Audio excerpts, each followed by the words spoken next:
All right, folks, we are truly dealing with some absolutely crazy times. The twice impeached, criminally convicted felon in chief, Donald Trump. He just lied, lied, lied. I'm going to get into a lot of that a little bit later. Let me right now bring up retired United States District Judge Vanessa Gilmore, who joins us now. Judge, always glad to have you here. How long were you a federal judge? Almost 28 years, Roland. Okay.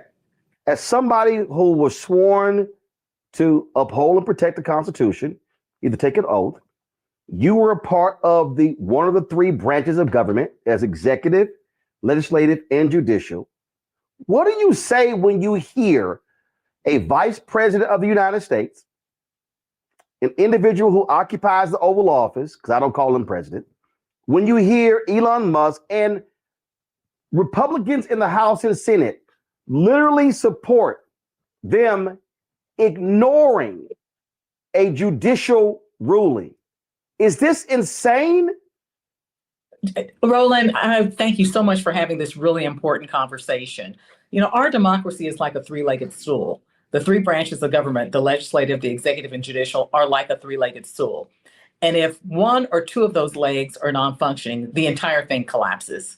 And right now, we have the executive and the legislative, as you can tell by that clip that you just played a moment ago, basically gone from supporting the two of the legs of our democracy. And so that leaves only the judiciary as the only leg standing, and it's standing on a wobbly leg at that, because although there are lower court judges, district court judges like myself, and even appellate court judges that are pushing back against actions that are clearly unconstitutional, at the end of the day, that third leg could also fall, because as we know from some of the rulings of our Supreme Court over the course of the last year, the former and now current occupant of the Oval Office has secured things from that Supreme Court that basically support the type of unconstitutional behavior that we've been seeing.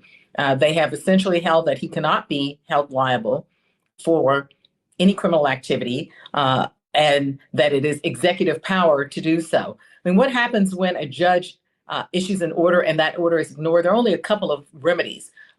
They are the contempt powers of the court. They're both civil contempt and criminal contempt. And in a civil contempt situation, if a judge's order is ignored, then we enforce that order by demanding that it be complied with. And our only remedy in that scenario is a fine. If there is a criminal contempt, then there's a possibility of a fine or jail time. But the Supreme Court has already said that there cannot be any jail time.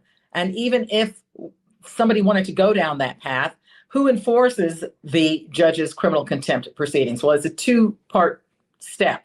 First, the local U.S. attorney has to represent the court as the prosecutor. And the U.S. attorneys are selected by the President of the United States. And then the Marshal Service has to actually go out and enforce the orders of the court. The Marshal Service is under the executive branch, which means that the Attorney General of the United States would have to be the one to give the order for the Marshal Service to enforce our orders. So basically, there's nobody that would be in place to enforce the potential criminal contempt that might be handed down or meted out if a federal judge's order is ignored. So we're in a catch-22 where all three of the legs of the stools of our democracy are basically gone. And the thing that's insane with that is, as you laid out, because again, the criminal referrals go to the Department of Justice. The Attorney General has to decide. Pam Bondi's already made it clear that I'm gonna do whatever the hell Trump wants, and so she doesn't have that. And so in that clip, you heard Speaker Johnson talk about, well, you know, there's a presupposition that the president is going to be a good steward of the resources. Yeah, there's also a presupposition that the person who occupies the Oval Office is not going to act in an unlawful manner. It's going to have a respect for the Constitution. It's going to have a respect for judicial rulings. What these people are saying is that we don't want to listen or hear anything from any federal judge unless it's the Supreme Court.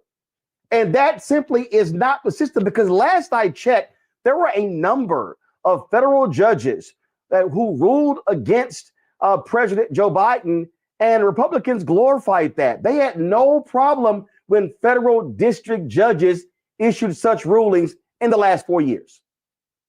Think about it. There's precedent in history, Roland, for exactly what you're saying. Think about going back to Brown versus the Board of Education, when the Supreme Court decided that the schools of the South had to be desegregated, and the states of the South, and even some of the judges of the South, weren't willing to stand up and enforce what the Supreme Court said.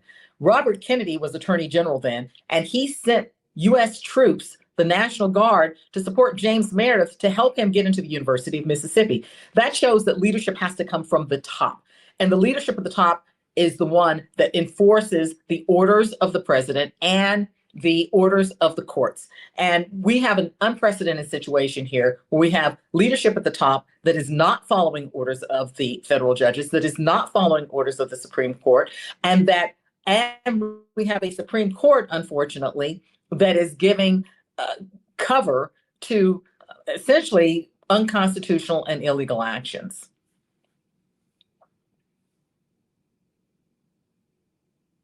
And to your point there, Jack Bass has a fantastic book. I have it on the shelf called Unlikely Heroes. It is an account of those federal judges on the Fifth Circuit, the role that they played in Brown versus Board of Education. It's called A Vivid Account of the Implementation of the Brown Decision in the South by Southern federal judges committed to the rule of law. There were federal judges who made erroneous rulings, who were then overruled by other federal judges who were saying, I don't care, frankly, if you're a racist and you're a Southern Dixiecrat. You are there to speak on the law, not your opinion, the law. And that's what happened. And they said, we do not care. And that's why Black folks, NAACP, Legal Defense Fund, and others kept going back to the federal courts. And in fact, in Louisiana, the Louisiana legislature would pass a bill. They would go right to the courts, get an injunction. They would pass another bill the next day to keep Black kids out of school. They would go right back and get another one. If you did not have those federal judges honoring the U.S. Constitution, you would not have had Jim Crow brought to its knees. You're exactly right on that. You are exactly right. The judges are really the last line of defense in enforcing the Constitution of the United States. And so we have to have the judges in place to enforce the law as it is written. And we have to have persons who feel obligated, who understand their obligation to follow the law as it's set forth by federal judges. You know, there's another good book that speaks exactly to the issue that you just raised, Roland. It's called Let Them Be Judged, The Judicial Integration of the Deep South. And it talks about how the judges stood at the forefront of making sure that the law of the land, which was the integration of the schools of the South, would actually take place.